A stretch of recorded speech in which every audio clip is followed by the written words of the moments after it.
Thank you everyone for attending today. This is going to be a little bit of a little different presentation because I'm talking about the evolution of MLOps as it relates to hardware development that is happening in the machine learning industry. So in this presentation, what we're going to do, I'm going to first go through a brief introduction of who Tenstorrent is, and then we're going to talk about what our hardware roadmap is, but it's not just about Tenstorrent, it's actually about all hardware development that's happening with various ASICs, various companies, NVIDIA, et cetera, all through the industry. I'm going to give two examples of hardware innovations that matter to MLOps, and then I want to focus a little bit on a brief history of MLOps and what's happening with model-based services. And then at the end, we're going to bring it all together. What does the new hardware mean? And how does this ultimately further evolve MLOps? So I have worked in the industry for a while. I've been at Microsoft, AMD, Tesla, Apple, but now I'm at Tenstorrent. And Tenstorrent's the first startup I've been at, but I'm very excited about it because what we are doing is we are building next generation industry-leading ML accelerators and RISC-V CPUs. These are, if you know much about CPUs, you know x86, you know ARM CPUs. Well, we are building a open hardware specification called RISC-V CPUs. In addition to that, we are supplementing this, and the whole industry is moving towards CPU chiplets or chiplets as a whole, which we'll talk about in more detail. So the company started out quite some time ago, 2016, and the intention was to build a ASIC for ML. And the whole concept was, let's build something that is specifically designed to do ML really, really well. So this is very different from the track of NVIDIA and others where they said, you know, they went back, you know, it was 11 years ago or so. They said, we've got this GPU and we think it can do ML. And it does. It's evolved very, very well. What we're doing is we're actually saying, what does the ML workload look like and what would be best for ML? And we're building that from scratch. So we're ending up with a architecture that not only, you know, leverages the software 2.0, but it actually sets a path for a lot of continued innovation with various technologies. And one of the main ways we're doing this is we started off with the product that we have right now, which is Grayskull. We're in the process of bringing up Wormhole. But starting in Blackhole and Grendel, we are actually including our RISC-V CPU core on die. So that means that you don't have this, okay, the CPU is going to do this one thing, or the GPU is going to do this, and then figuring out how the data moves back and forth. So this is a very exciting area so we can innovate because, and we believe that what this is doing and what it's already proving is that we have a lot of things where we support much larger memory sizes. We support much better handling of data once it comes out of storage into memory and then as it starts to compute. So what does this mean to MLOps? Let's start there. I'm going to give a couple examples. So the first example is NVIDIA has actually really, they bought Mellanox, and then they also tried to buy ARM, but they still are building an ARM processor. But what they have is they have a CPU, they have what they call a DPU, which is a network processor basically, and then they have a GPU. And this works quite well. They have fantastic performance, but there's big limitations to it. One limitation is that I have a lot of specific data movement. If I have something that needs a little bit of compute on the CPU, well, I have to move that data to the system memory. If I need, well, I want to take advantage of the GPU, well, then I have to move the memory, the data back to the GPU memory. And then there's a lot of other limitations when it comes to how do I combine hardware and all this other stuff. So what we have done at Tenstorrent is we are actually unified this heterogeneous platform. On each of the dies, we have both the Tenstorrent ASIC, which is the equivalent of a GPU, and we have a whole bunch of our CPUs. And these are merged together. They share the same memory. They share the same fabric. They share the same PCI fabric as well. So this means that you have a lot less data movement. You have a lot more flexibility on the compute that you are doing to the data. And then when you multiply that we have tens, hundreds, thousands of these in a rack, then the performance gets much more flexible. Now, what's nice about this with MLOps is that we're already seeing, and I'll talk about this in more detail, but we're already seeing that MLOps is trying to say, okay, I have this particular part of my workload and I want it to run over here. And then you manage all this through an MLOps interface. So it's really exciting on the possibilities of continuing to evolve MLOps in this way. Another example of what is happening in the industry is that the entire industry is heavily leveraging chiplets. And what this means is that, you know, we've all seen like the hardware, this is a package that has all of your compute resources, whether it's CPU, GPU, whatever.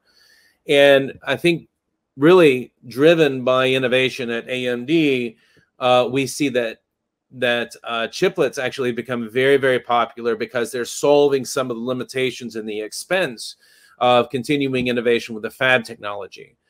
So what we have is that we have little components. Some of them are a group of CPUs, some of them a group of our Tensor cores, but it can also be FPGA, or it can even be custom silicon that some customer might want us to integrate into the package. And again, what this is doing is this means that my orchestration that is being done with MLOps needs to understand this world. I need to be able to say, I have the particular type of workload that would most benefit to run on a GPU or a ASIC. I have this other workload that can run really well on some other type of hardware. So we see that the diversity of what's going to be found in these servers is going to significantly increase. So what does this all mean for MLOps? So let's go through a brief history of MLOps, and this is very high level. So when you are a small startup, I put down 1 to 5 data scientists, but it could also be academic environment and stuff like this. I'm not sure MLOps is really looked at. I mean, some companies, some people do, but a lot of people just do this stuff on their own. They build a workstation up and they do a lot of experimentation, things like this. And that could be either a workstation on-prem or just a small cloud. You know, if they're using AWS, they're just building up their instance as it's needed. A big key thing here is that if you are not in production, if time isn't really of great value to you, then MLOps doesn't matter as much. But as you grow, as your startup starts finding success, or as your projects start getting larger, a lot of times you'll see people killing themselves with all of the manageability and maintenance that is needed to happen with a rapidly changing environment. You've got version control, you've got just on and on and on. You've got a constant changing of tools for the observation or other thing. Then as you scale even further, where you actually are becoming a production scaled environment, you cannot realistically do this without MLOps. Now, there's a lot of question on whether or not you want to build your own thing, or if you want to acquire some solution. But in the end, you have to have a managed environment for a scaled production of ML. And that's what MLOps is doing. I think one of the things that is hard is to try to get folks that are just, you know, in the real, 1 to 5 data scientist world to understand why it's important. It isn't until scale hits you that you start really falling apart and breaking down. In addition to what's happening in MLOps, there's also an interesting trend where we're moving to a model-based service business. I always like to use Hugging Face as my example, and they're doing a great job. So, you know, this is actually being leveraged across the spectrum. But the bottom line is what you're able to do is, if I'm even a small company, I am building some sort of project. I don't have the money to go and collect my own data. I don't have maybe even the expertise to start building my own models and optimizing them. But I now have the ability to use a model that is openly available to you. I'm actually paying for the time that the model is running, and it is using an open data set. So my innovation for my product is the uniqueness of the product based on these openly available models and data sources. As you scale up, you might want to add some secret sauce to it, and then it can, you know, further differentiate your product. As you scale even further up, then that's when you see companies like Apple or Tesla or other places. They'll have enough resources to invest and collect their own data, and collect and invest in their own model development as well. In addition to these trends that are happening, it's become obvious to anyone who starts going down this scaled path that data pre-processing is a huge part of what we call machine learning training.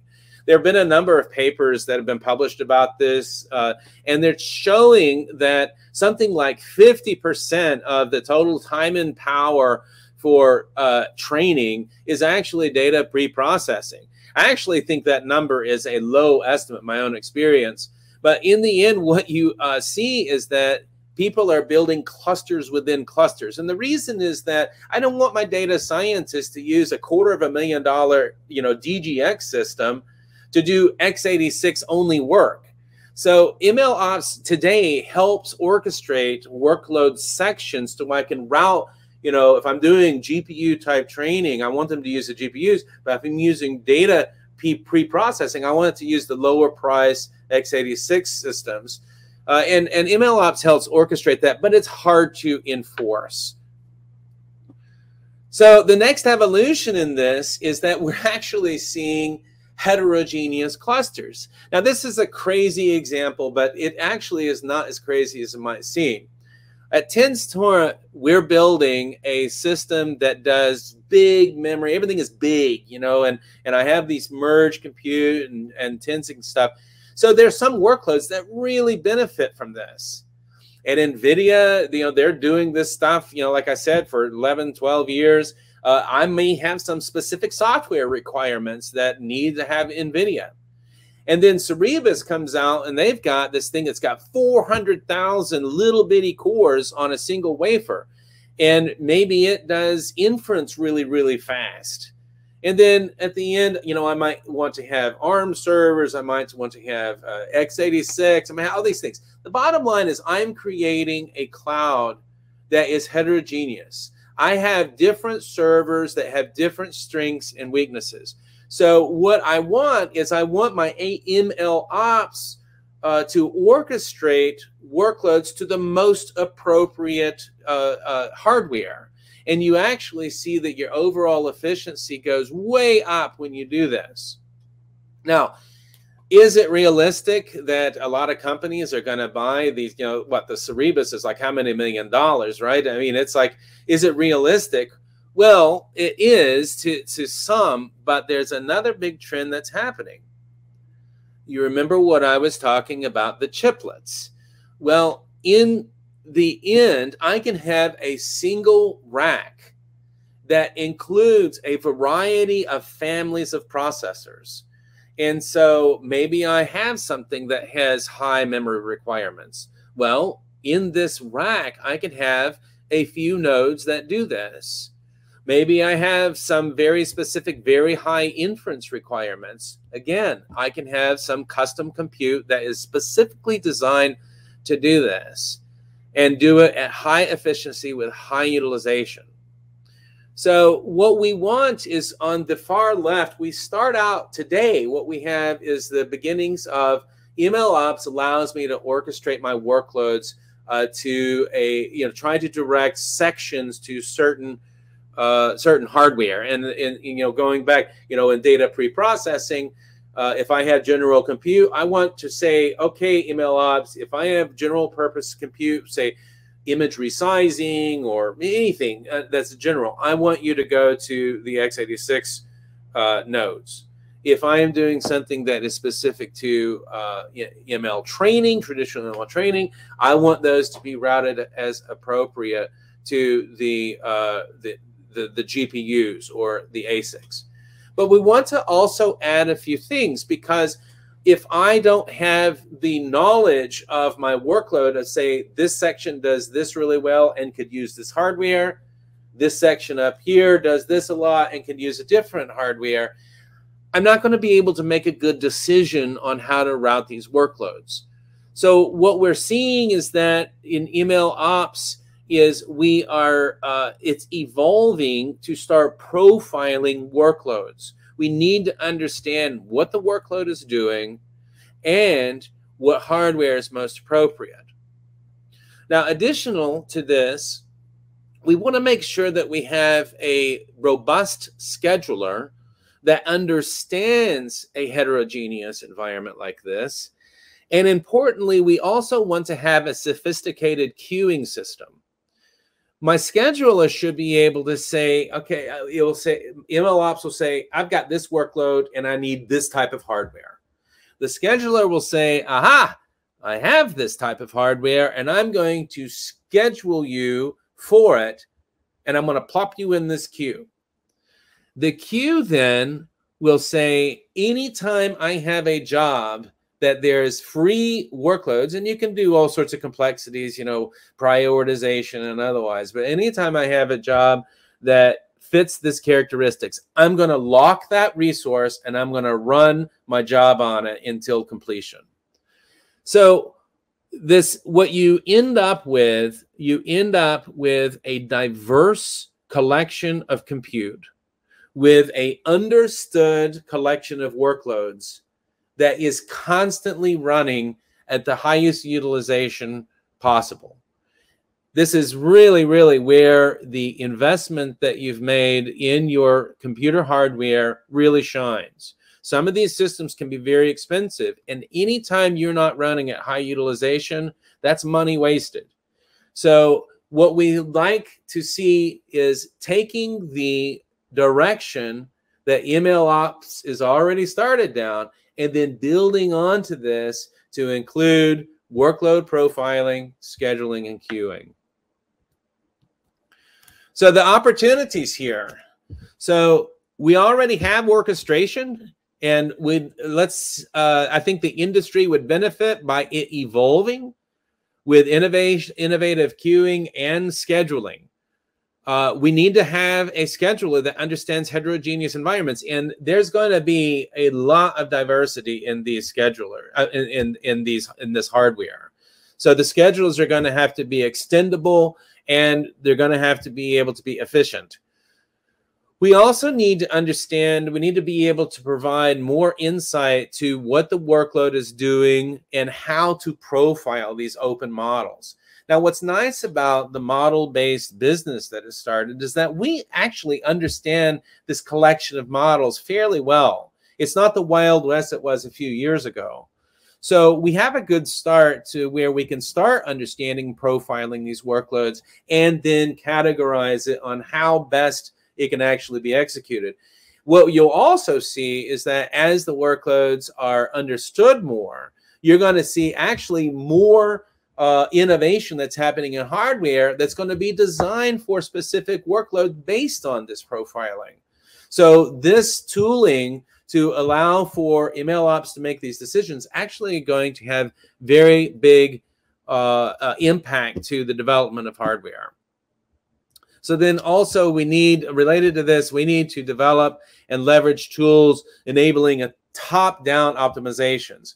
We have a pretty good handle on bottom-up, which means I'm looking at the hardware and seeing the utilization numbers and the characteristics of it, and I go up.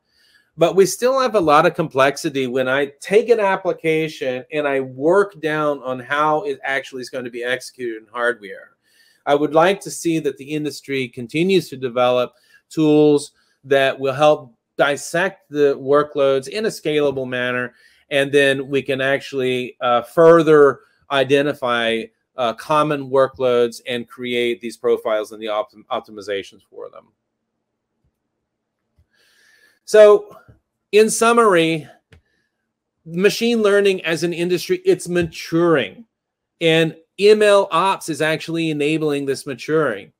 It's a very exciting time because we are starting down this path. I mean, it was just a few years ago that people were just slapping together this stuff in an academic environment and hoping it will run, and it was very, very, very manual. So we're already well on the path of moving to production, and it's all because of the work that's happened in the MLOps environment. Model-based services are allowing much more predictable back-end requirements. So if I'm supporting like an NLP based model or something, well, I know that workload fairly well, so I can actually have an entire pipeline that is optimized for that workload. Chiplets are going to allow for very rapid hardware customization, and this is great. This means that we're going to be able to have packages that are put together very rapidly that are going to be able to scream through ML jobs, like we have never seen before. Having the data to where you don't have to move it around all the time and you are focusing on optimized compute, it's a game changer, and it's a very exciting time. This is going to require fine-grained scheduling, but the reward of this is going to be super high utilization. We would all like to see servers running at 100% utilization at all times. I don't know how realistic that is, but we would sure like to get it in the high double digits. The bottom line is high utilization throughout the ML pipelining. That includes edge collection, data pre-processing, and training. This is a pivotal moment for the industry and the maturing of the industry. With that, thank you very much. And let's see if there are any questions. Okay, a question here. At what level can we take advantage of advanced orchestration, including can we have Kubernetes on top of this orchestration? Absolutely. So what I actually think we're going to see a lot of is we're going to see either Kubernetes or something like Kubernetes that's going to be running close to the application. The application will be in the pod, the Kubernetes pod. And then it will then hand it over to a scheduler that is closer to the metal, where it will understand the details of the silicon and how most efficiently to run the jobs on it. So yeah, I think you're actually going to see orchestration merge with applications and schedulers merge with the hardware or tightly mesh with the hardware. Another comment I'll make is that it is a challenge to dissect or profile your workloads. What everyone is doing in the NVIDIA world is they use Insight. And what you're doing is you're zooming in to how your applications are running and what's causing things to wait, or how's your kernel being deployed, and it works well. But it's a very, very manual process. And if you are scaling up where you have tens, hundreds of different machine learning applications, that represents an enormous amount of work to understand each of those applications and manually going through and optimize for it. What's interesting about this is I think there's a lot of innovation opportunities to do this top-down analysis, profiling, and through this, the optimization.